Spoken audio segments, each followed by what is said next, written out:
My mother refused to attend my wedding to protect my sister's feelings, so I gave a speech that exposed her to everyone. The video went viral, and now she's suing me with fake legal papers. I'm 27 years old.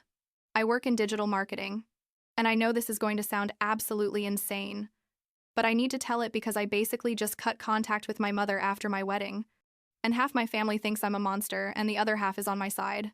And honestly, I don't even know what to think anymore. The thing is, I gave a speech at my wedding like 3 weeks ago that basically exposed all the favoritism my mother has had with my older sister for, I don't know, my entire life.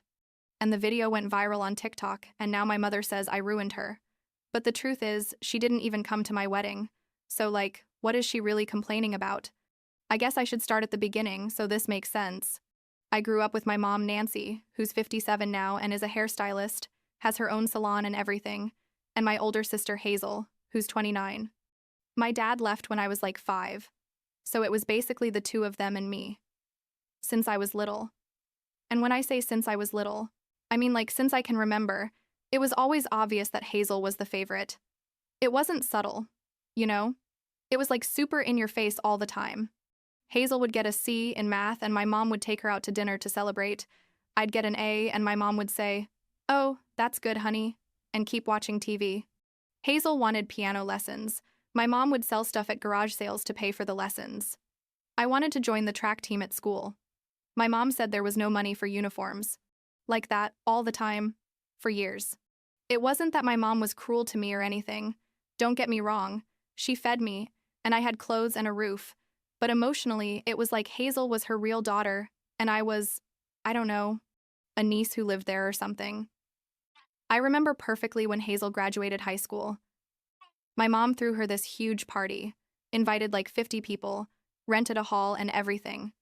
When I graduated 2 years later, we went to eat tacos at a regular restaurant, and my mom was on her phone half the time because Hazel needed help deciding what classes to take in college. Looking back, I should have confronted this years ago. But when you're in the middle of it, you kind of normalize it. You know what I mean? You think, well, that's just how things are. Maybe I'm not as interesting as my sister. Maybe I need to try harder for my mom to notice me. The thing is, Hazel was always more outgoing than me. More charismatic, one of those people who walks into a room and everyone turns to look at them. I was quieter, more shy, preferred to stay reading than go to parties. And I think my mom just connected more with Hazel. Which, okay, I understand that parents sometimes have favorites even though they shouldn't.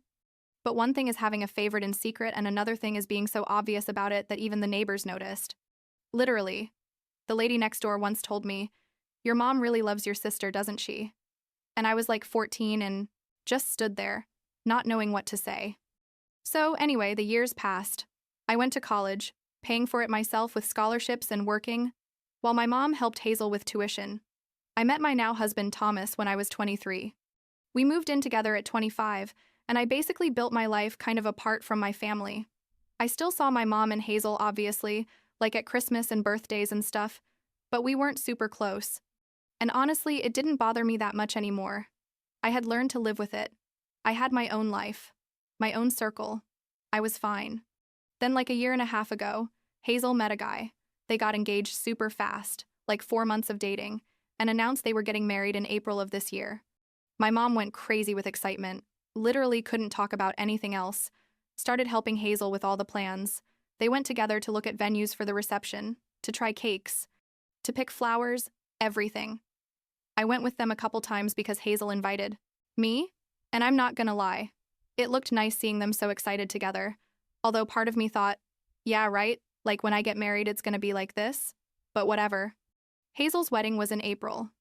It was nice, not super luxurious but elegant. About 150 guests, in a well-decorated garden. My mom cried during the whole ceremony. I was a bridesmaid because Hazel asked me to, and honestly I was glad. Despite everything, she's my sister and I wanted her to be happy. All good up to that point. The problem started in May, 2 months later, when Thomas and I decided we wanted to get married too. We'd been living together for 2 years already. We had stable jobs. He's an accountant. I'm in marketing, like I said, and we just felt like it was time.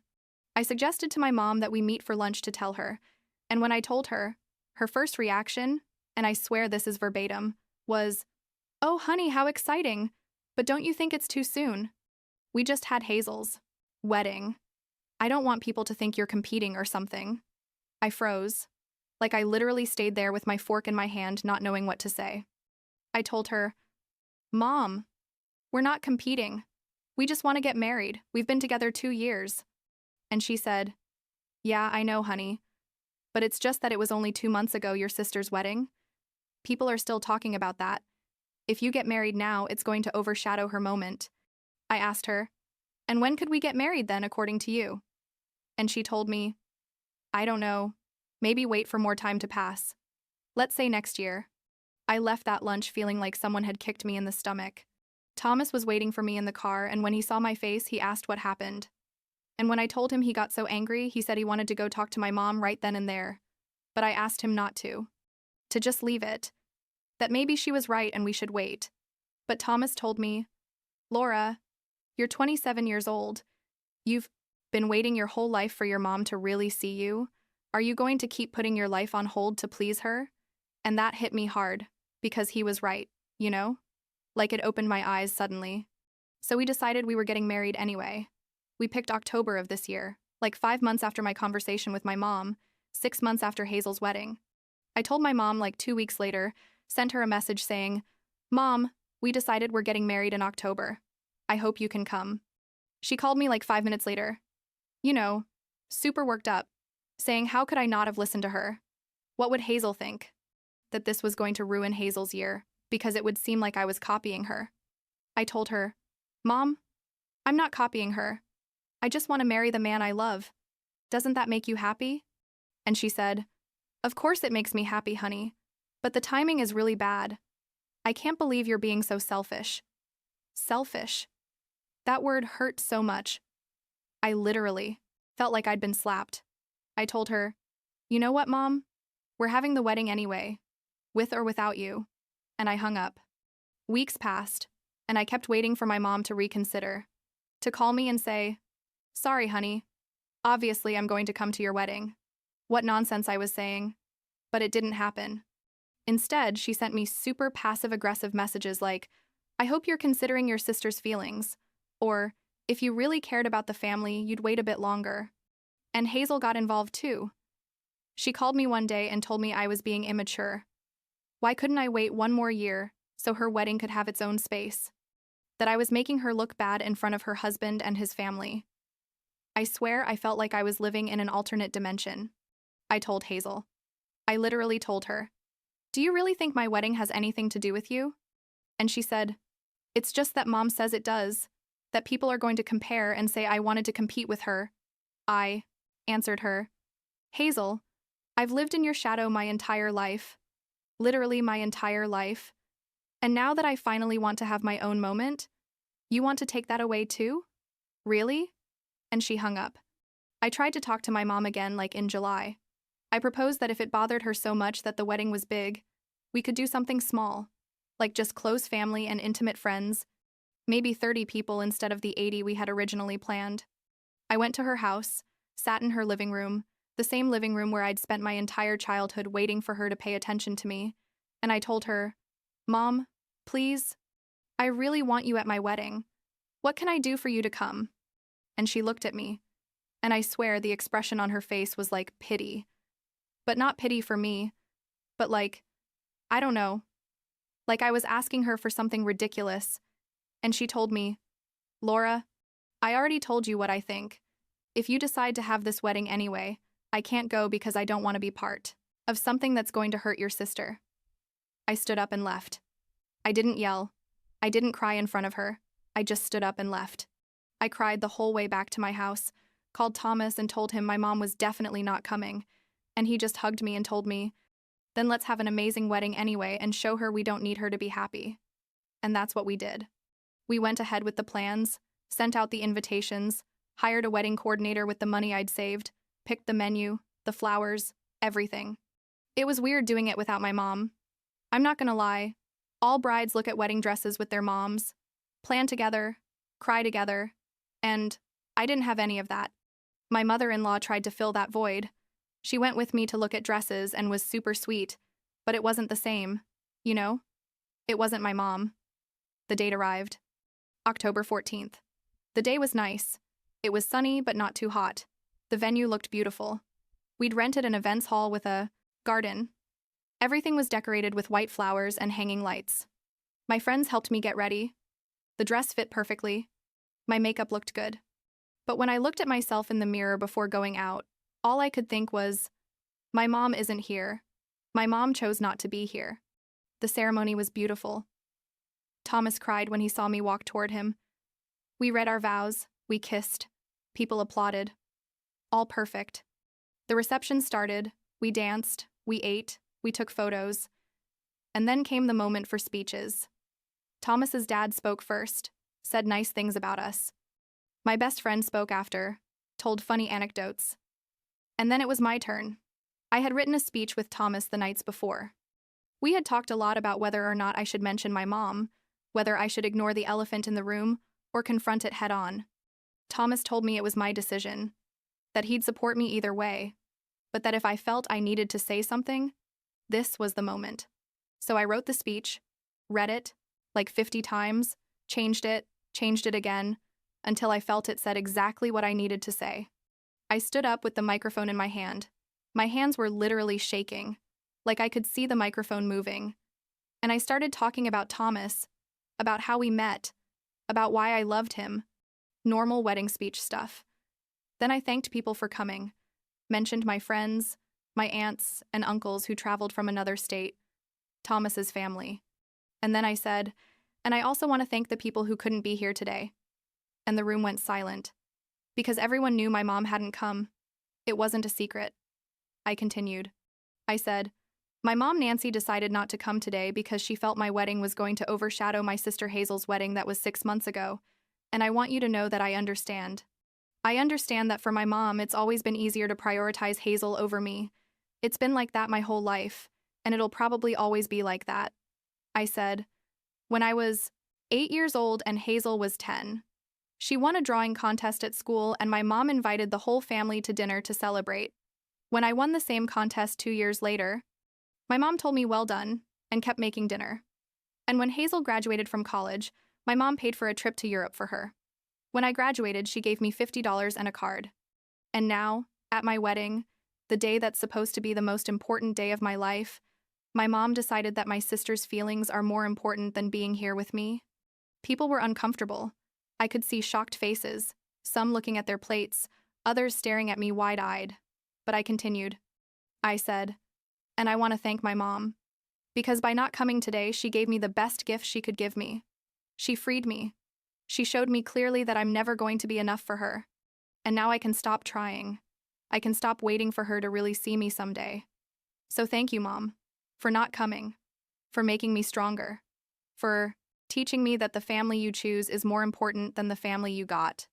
I ended the speech thanking Thomas for loving me exactly as I am, for never making me feel like I need to compete for his attention, for choosing me every day.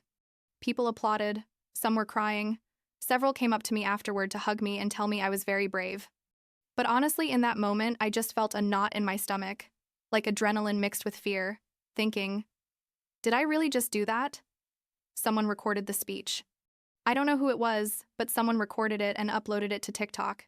The video went viral. Like viral. Millions of views, thousands of comments, people sharing, people making reaction videos. Most of the comments supported me, said things like, she had to speak her truth. Or, how brave. I could never. Or, you can tell this came from years of pain. But there were also people saying I was dramatic, that I ruined my own wedding with negativity, that I should have been the bigger person and said nothing. We left for our honeymoon the next day, to Cancun.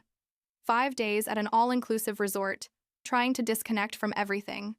I turned off my phone most of the time because notifications kept coming, messages from people I didn't even know, interview requests from blogs and podcasts, a ton of noise. But my mom managed to contact me anyway. The hotel called our room on the 3rd day, said I had an urgent call from Nancy, and I thought, oh no, something happened, someone died.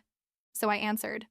My mom was furious, screaming, saying how dare I humiliate her publicly, that everyone had seen the video, that her clients at the salon were asking her about it, that her friends were judging her, that her reputation was destroyed. I told her, "Mom, I just told the truth." And she screamed, "I don't care if it's the truth. You had no right to air it in front of everyone." I asked her, "So, you admit it's true? You admit you've always preferred Hazel?" And she went quiet for a moment and then said, "That's not the point, Laura. The point is, you made me look like a bad mother in front of the entire world, and I'm going to sue. I'm going to sue you for defamation." She hung up. I just sat there on the hotel bed, with Thomas looking at me like, "What happened?" And I told him. He said she couldn't sue me for telling the truth, that the lawsuit threats were probably just words said in the heat of the moment, to let it go and keep enjoying the honeymoon. But honestly, I couldn't relax anymore. I spent the rest of the trip thinking about the video, about my mom, about whether I'd done the right thing or if I'd really crossed a line. We got back home like October 22nd. There was an envelope on my door. A letter from a supposed law firm saying that Nancy was suing me for defamation, damage to her reputation and her business, asking for $5,000 in compensation. The letter said the video had caused her to lose clients, that her hair salon was suffering economically, that her public image was ruined, all because of my speech. I panicked. Thomas read the letter and said something felt weird, that the writing was very informal to be from real lawyers. We started investigating. The law firm the letter mentioned didn't exist. We searched on Google, and nothing came up. The phone number on the letterhead, we called it, and it said it was out of service. The letter had spelling errors, like missing accents and misplaced commas, things a professional lawyer wouldn't do. Thomas said, "This is fake. Your mom wrote this letter herself to scare you." I couldn't believe it at first. I thought, no, my mom wouldn't do that. It's too much. But the more I looked at the letter, the more obvious it was. The paper was like regular stationery from Office Depot. The font was Basic Times New Roman. The signature at the end was just a scribble with no legible name. It was completely fake. I decided to go confront her. I went to her house like 2 days. Later, knocked on the door. She opened, and when she saw me, her face changed, like from neutral to defensive, immediately. I told her, "Really, Mom? You really tried to scare me with a fake lawsuit?" I showed her the letter and she went pale, literally was speechless for a moment. Then she tried to justify herself, said I'd left her no choice, that after what I did at the wedding, she had to defend herself somehow, that she needed to make me understand the gravity of my actions. I told her, "The gravity of my actions? Really, Mom? I invited you to my wedding. I begged you to come. I offered to make it smaller so you'd be comfortable. And you decided not to come because you didn't want Hazel to feel bad. And I'm the one who did something serious?" She started with her typical, "It's just that you don't understand, Laura. Hazel is more sensitive. She needs more support. You've always been more independent, stronger." And something exploded in me there. I yelled at her, "You know why I'm more independent, Mom? Because I never had a choice. Because you never gave me the support you give Hazel. I had to learn to fend for myself because you were too busy taking care of your favorite daughter." My mom started crying. She said I was being unfair, that she loved us both equally, that I was misinterpreting things. I told her, "Mom, if you loved us equally, you would have been at my wedding, period. There's no other explanation." She said it had been a mistake, that she regretted it now, that she wanted to fix it. I asked her, "Do you regret not going? Or do you regret that people found out how you really are?" And she didn't know what to answer. I told her I didn't want to talk to her unless she was willing to really acknowledge what she'd done, not just the wedding thing, but everything. Years of favoritism, of making me feel invisible, of always prioritizing Hazel. I told her I needed time, that I needed space, that I couldn't have her in my life if she was going to keep being like this. She asked me not to cut her out of my life, that I was her daughter, that families forgive each other. And I told her, "Families also support each other, Mom. And you never supported me." I left her house and haven't been back. That was like 2 weeks ago. Since then, she sent me messages, but I don't answer them unless they say what I need to hear, which is a real apology, not excuses, not justifications, just a, "You're right, Laura. I failed you and I'm sorry." But that message hasn't come yet. Hazel is also mad at me, obviously, says I split the family, that Mom is devastated, that I'm selfish. Some relatives support me. Others think I went too far with the speech, that there are more private ways to handle these things. And maybe they're right. I don't know. I literally don't know if I did right or wrong. But what I do know is I feel lighter. You know? Like, I finally let go of a weight I'd been carrying since I was a kid. Thomas tells me I'm doing the right thing. That setting, boundaries is healthy. That I can't keep allowing my mom to hurt me just because she's my mom. And I think he's right. But it's also weird. It's my mom, you know? And part of me, a small part, is still waiting for her to call and say the right words and everything gets fixed. But another part of me, the part that's grown these last few months, knows that's probably not going to happen, and that I have to be okay with that. Yesterday, Thomas and I were looking at the wedding photos, and there's one photo where I'm at the altar looking at him, and I'm laughing at something the officiant said, and I look happy. Genuinely happy, despite everything. And he told me, "See? You didn't need your mom to have the best day of your life." And that made me cry, but like in a good way, you know? So here I am, 27 years old, newly married, not talking to my mom or my sister, with a viral video that millions of people have seen, and honestly, I don't know what's going to happen next. Maybe my mom will eventually understand. Maybe she never will. Maybe Hazel and I can fix things someday, or maybe not. What I do know is I'm not going to live waiting for crumbs of attention anymore. I'm not going to make my life smaller, so others feel comfortable. And that, I guess, is already something.